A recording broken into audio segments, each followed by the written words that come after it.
Alright, how to remove your rear wheel on a 2004 through 2007 Honda CBR1000rr.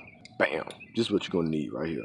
Just one 12mm wrench, big ass pressure wrench, and possibly a rubber mallet. If you don't have a 12mm combo wrench like this, use a 1/2 inch. First off, we got to break our adjusting bolt and our locking nut.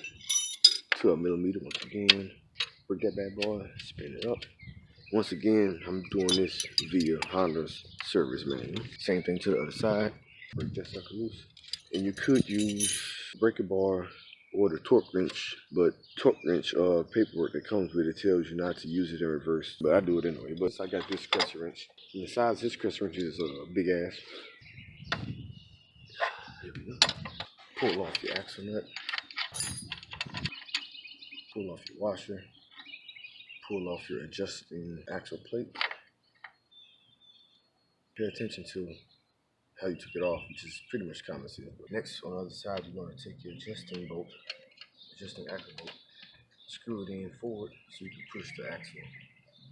Just going to pull this out just a little bit, push the wheel forward. You're going to get slack at the bottom, remove your chain from the sprocket. Just like that, Jimmy.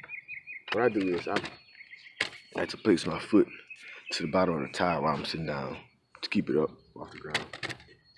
Pulling my axle out, it's coming out nice and easy. Set the brake caliper off to the side. The collar is on the right. Make sure that you put this one back on the right hand side. The same thing on this side. Pull out your collar. And that's it.